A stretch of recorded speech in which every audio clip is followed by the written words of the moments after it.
Iko hivi, comedy haina uongo. Yaani kwenye comedy hamna uongo bro. Yaani hatuna uongo kwenye comedy.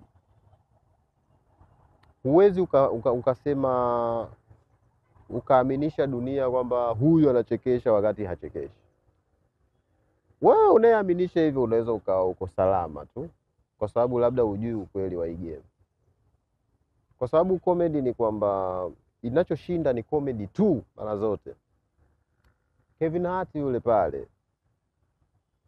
amekuwa pale, Dave Chappelle yuko pale, Chris Rock yuko pale, kila mtu yuko pale kwa sababu wamefanya kweli. Unanielewa? Yaani wamefanya kweli, yaani wamefanya kweli. Mtu ana mieyusho yake, lakini mtu akikumbuka kazi unajua. Hata uje na magari 800, uje na hata matreni 5 kama unamiliki private jet hata 400.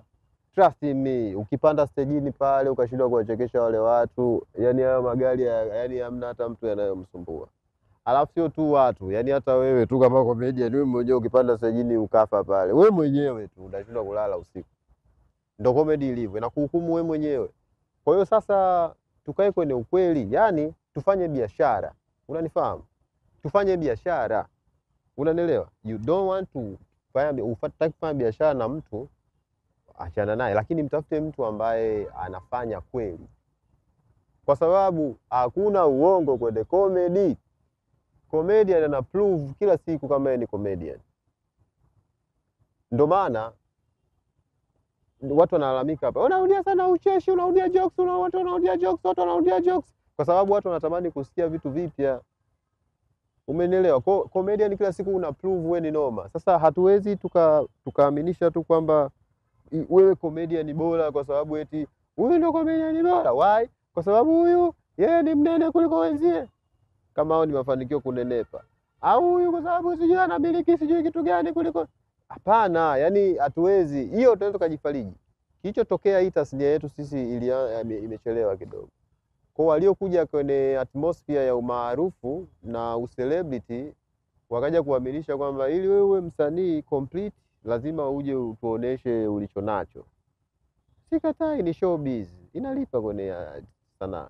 Kwenye comedy iko tofauti. You want to do business ya comedy, nikushauri tu mtafute mtu ambaye anajua hii kazi. I'm there ready kumshauri mtu yote ambaye anataka kufanya hii biashara. Ukiona kama unafahamu sana well. Naogopa tu kuona watu wanaanza kufunga platform zao baada ya muda.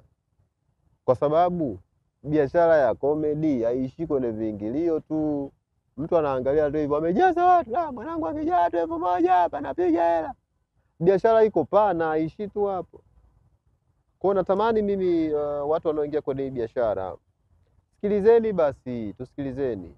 Sio lazima uje utarget ni umpigie Nalimi simu sijui umpe show, hapana. Mimi na show yangu inaitwa Nalimi Show, I'm comfortable, nafanya vizuri kabisa, sina tatizo. Ila ninachohitaji ni kuona, kwa sababu itatugharimu tu wenyewe.